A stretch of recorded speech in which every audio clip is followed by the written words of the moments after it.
Hello, everybody, and welcome back to the Create Your Best Chapter podcast. My name is Vera Ilnitsky, and I help entrepreneurial women who want to reach their goals confidently.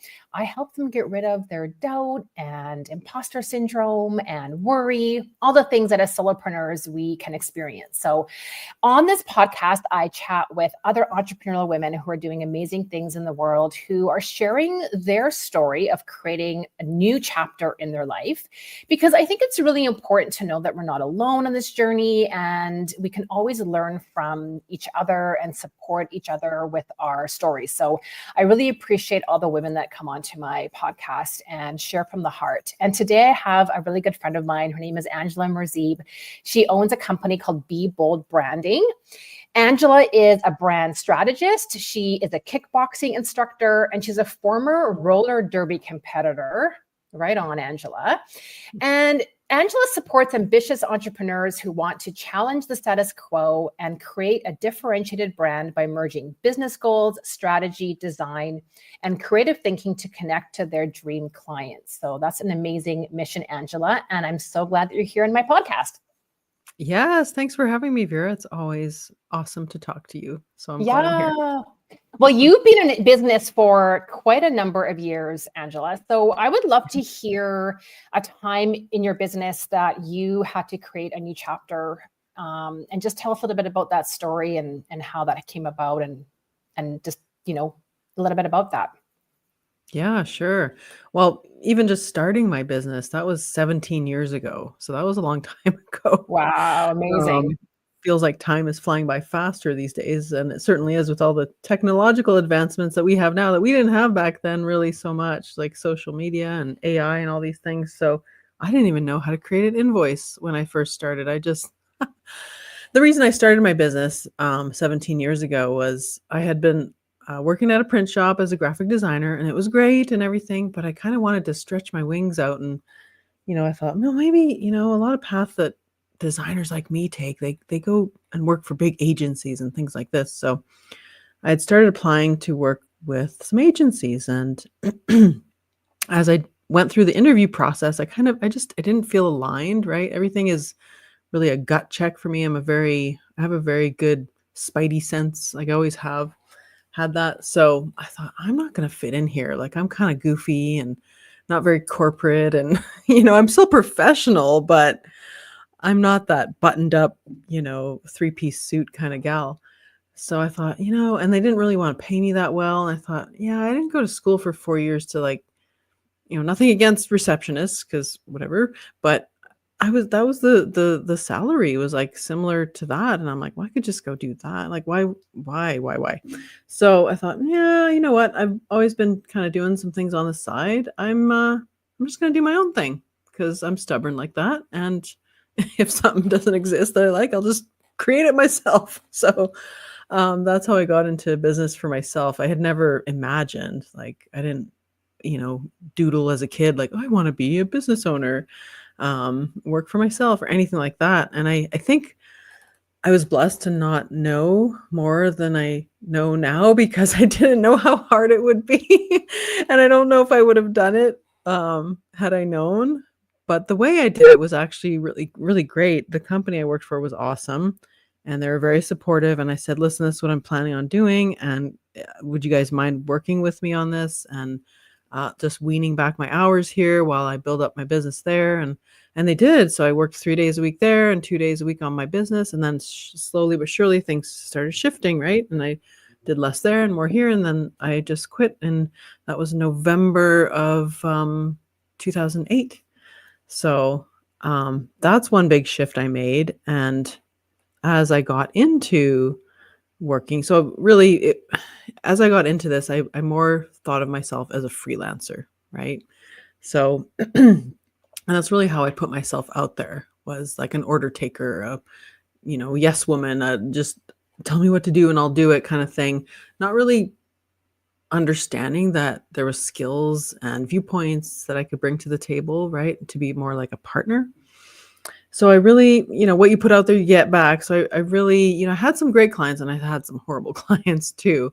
So I was in this place where I felt like stuck, like, with these clients, and it wasn't really a great fit, culturally. And some of them were even like borderline abusive and stuff like that. So I was like, oh man, this is not what I had envisioned, right? So I didn't really think of myself as a business owner back then. I was just doing a thing and selling a thing and, really kind of commoditizing my services, which didn't serve me in the long run.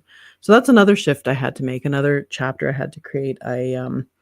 It it's a bit of a dramatic story, I guess, but um, I had known I needed to make some kind of shift. I didn't know what that was or how I was going to do it, but it kind of came to a head when my father was in the hospital. Now he had been suffering with multiple myeloma for, I think it was 15 years, and it was just, overtaking his body at this point.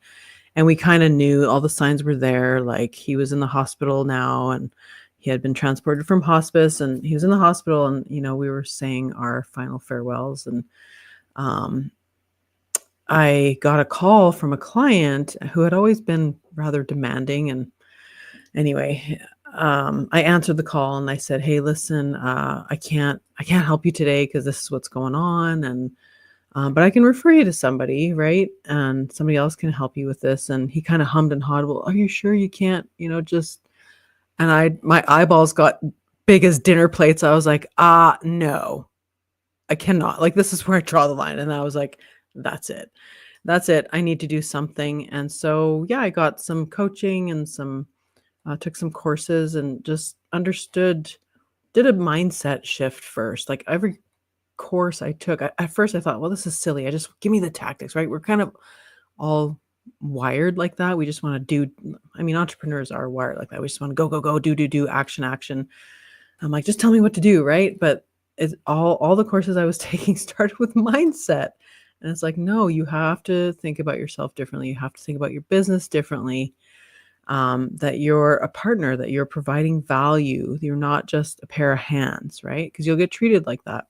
And so that was a good thing for me to understand and make the shift, and also add more value to my clients. So if I wanted to get more value back, I needed to add more value into their business. So that's when I started studying brand strategy and that side of things. So I was adding that to the design work that I was doing, and it was informing the design work and creating better outcomes in that area and in their business. So those are a couple shifts that I've made that have really, made a big difference in my life.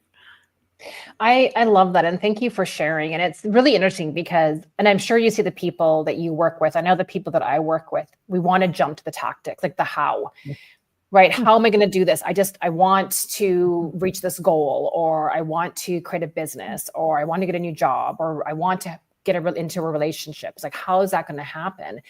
And I'm always rolling them back into like, okay, but what do you actually want, right? What's your mindset around this? What do you believe? What are your limiting beliefs?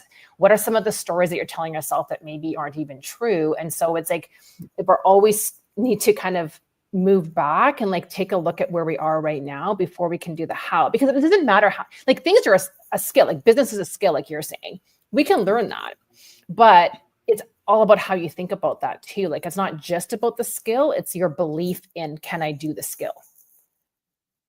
Yeah, totally. And one of my favorite quotes is, what got you here won't get you there. So what ended up, you are here because, so more so than, what do I need to do to get there? It's almost like you have to sit back and say, who do I need to be to get there? Right. Because 5 years ago, if you would have told me, hey, you're going to be on a podcast. I remember the first podcast I was ever on. I didn't sleep the night before. I was, just sweating bullets. And now I have my own podcast. So it's actually kind of nice to be on the other side of the mic right now. But I would have never said, yeah, I'll have a podcast or be on a podcast and I'll be okay with it. It's like, who do I need to become to get to that goal? And, learning brand strategy, I had to learn how to facilitate sometimes multiple business owners, like sitting at the table with CEOs of large companies and being okay with that and being like, yeah, enough. It's okay. Your knees can stop shaking now, right? You know enough to guide these people. into their business goals and to help them. So you just are always constantly developing new skills and pushing yourself. And I think my sports background helps with that, right? Because it's like I did a lot of scary sports. For some reason, I'm drawn to those. I don't know, something loose in my head. But that having that background, I think helped me in my business because you're constantly like you think you can achieve so much and then your coach is always pushing you, right? Because they can sometimes see more than you can. And you're like, I don't know if I can do that thing, but then you just do it, right? And you just keep pushing and trying and learning new things. And that's how you develop and like partner with, like I would always partner with someone who's better than me, even though they could kick my ass, right? But that's how you learn and grow as Yeah. well. So. And I fully believe that, and I think that's what I'm learning. The biggest thing I'm learning on my journey of entrepreneurship is that who are you becoming and who do you want to be? And it's even like you said at the beginning of your story when you started your business, you didn't even think about yourself as a business owner. That you're like, oh, I'm just a freelancer, or I'm just doing this thing. I have this skill that I'm going to just sell to people. But it really is owning, okay, who am I? And it's owning that word. I'm an entrepreneur. I'm a business owner. I have something that I can really help the world with, and really owning that piece of it. And it's stepping into that, which I think can be really scary for a lot of people. But like you said, it's once you start developing the skill, you have a coach, you have people that are encouraging you to move forward. And if you take those steps, like eventually you're stepping into this new version of yourself. Yeah, totally. And not until recently have I actually gotten to be part of a community of other entrepreneurs. I, for some reason, neglected that. I mean, online spaces weren't so common back then, right? And finding people, you had to actually venture out. And I'm an introvert. You had to actually venture out into a room full of people, like physically. So not something I was really doing back then. But now it's like I can see the difference. You grow so much quicker and you develop so much faster if you are bouncing ideas off of people with similar, stories as yours. Because someone like, God bless my husband, but he doesn't understand. He has a job, right? An employer, so he doesn't understand the frustrations I have, the roadblocks I have. He'll listen and he'll be like, what do you want me to say? Like, I don't know. So having other entrepreneurs that you can bounce ideas off of and just feed from their past experiences as well is super helpful. Well, 100%. I mean, you know me, community is, I'm Yeah. all about community, and I'm building community. And, that's how we met, right? It's like, how do we, because for me, sitting in my office by myself, I did feel alone some days and a little bit crazy. Like, is this a good idea? Is this not a good idea? And not everyone understands that unless they're in a similar space as you, maybe not doing the exact same thing as you're doing, but they understand that, oh my gosh, I just jumped off this cliff and I'm kind of building the parachute as I'm going down, and I need other people to help me with this. Like, it's kind of like we need to do things alone. Like, at the end of the day, we need to do things by ourselves. Like, we are the ones that need to take the step, but we're not supposed to be doing it by ourselves. Like, we need people around us as humans, no matter what you're doing, whether you're an entrepreneur or a parent or anybody. Like, we're not meant to do this life alone. Like, we need community around us. So it is important to find people that are like-minded, that we align with, that can really support us through the tough times, and that we can support back when they're going through something that's a little bit tough for them, right? Yeah. And I appreciate honest feedback too. Like, don't just be, telling me what I want to hear. Tell me the hard stuff. Like, I'm okay dealing with the hard truth of things. So because you don't have anybody. It's like, I'm creating this new offering, creating this new package. To the best of my knowledge, I think it's good, but I think I shared something with you, and you had some good feedback for me too. It's like you don't always see the own holes in your own stuff. So just like a community you can trust to like really give you honest feedback too, and not just always be tickling your ears Yeah. is important. Yeah. Do you find it sometimes, or how have you dealt with feedback that maybe hurts a little bit or stings a little bit? Like, let's call it quote unquote negative. Like from clients, probably is where Yeah, like in general, started. like if someone gives you like feedback that maybe you're a little bit resistant to, like, how have you learned to get through that or overcome that?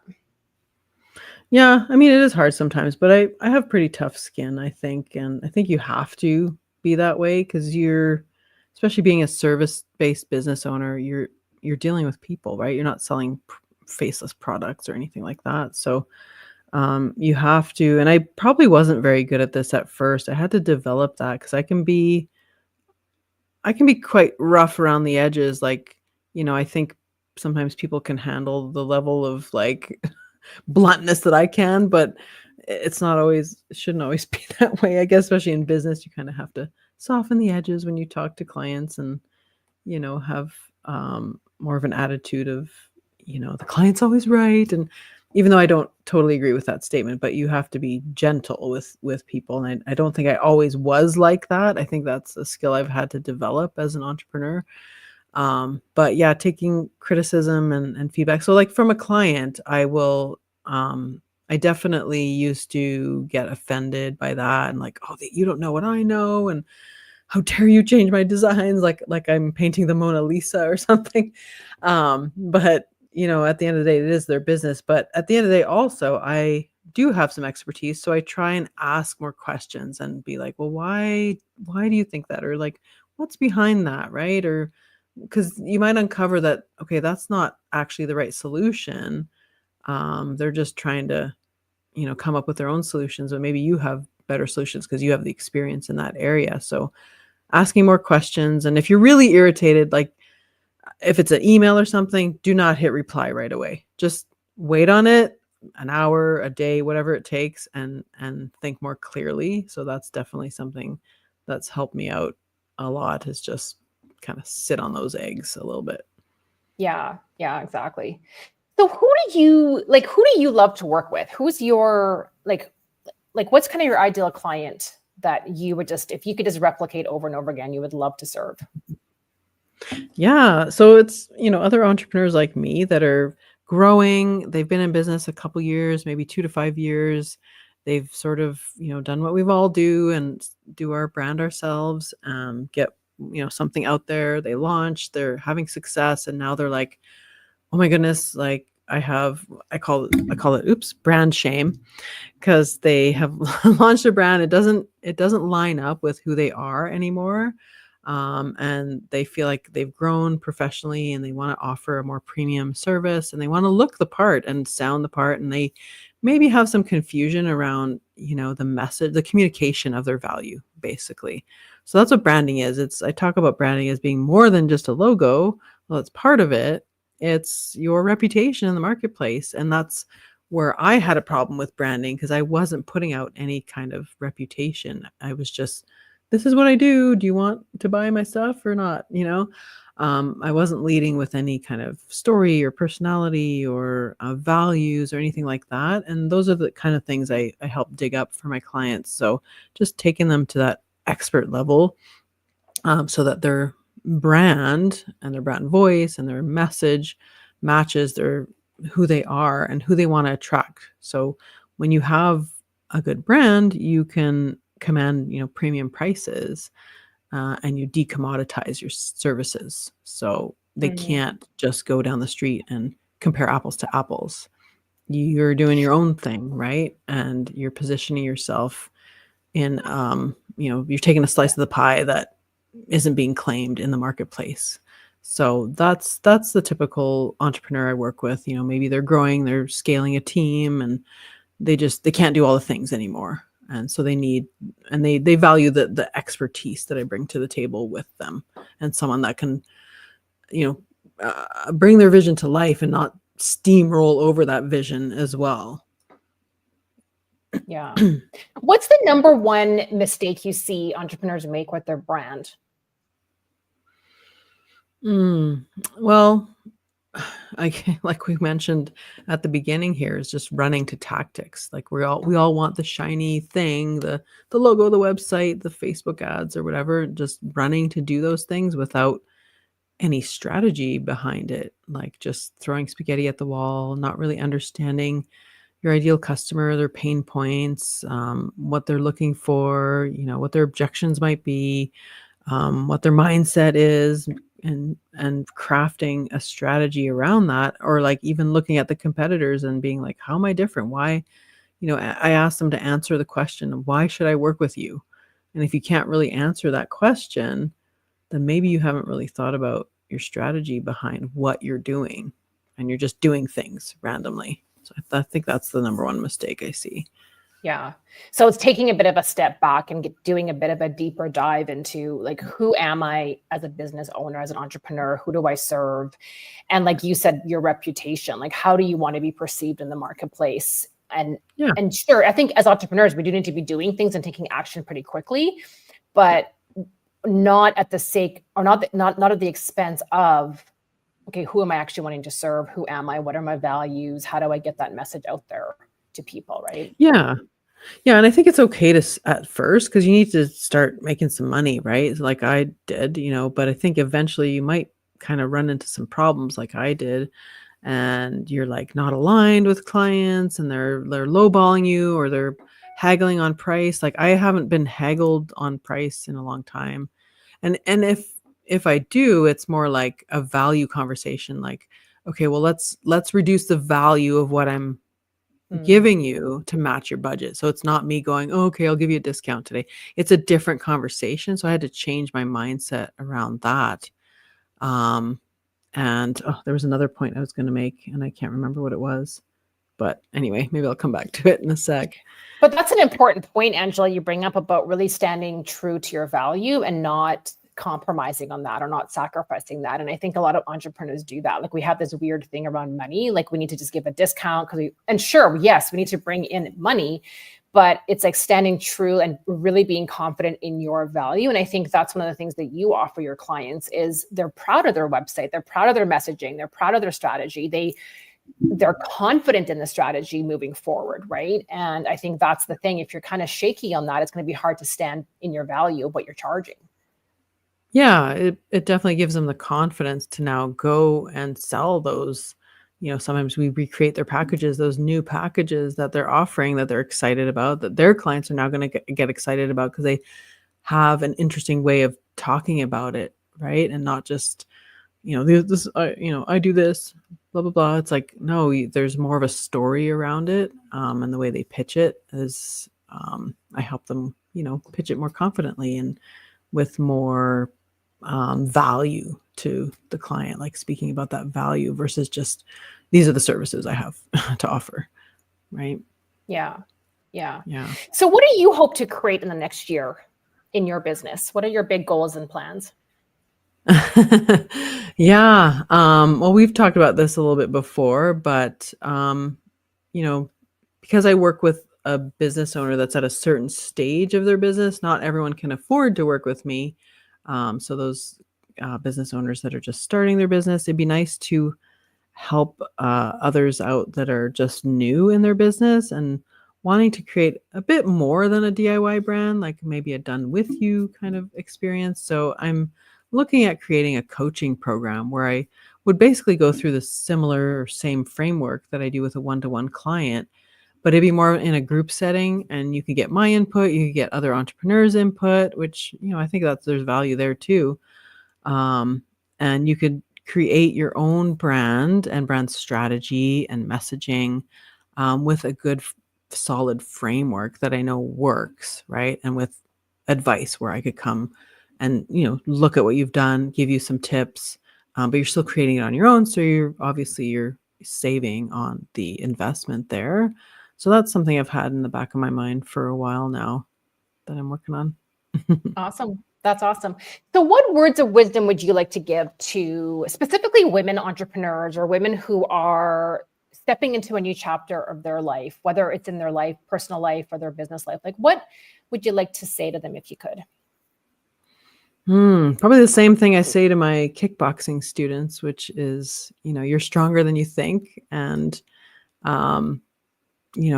we all have self-doubts. We're all pretty much built the same. So there's nobody that's like, I think I met one person that's like, I've never done anything wrong in my business, but I don't know if she was being genuine.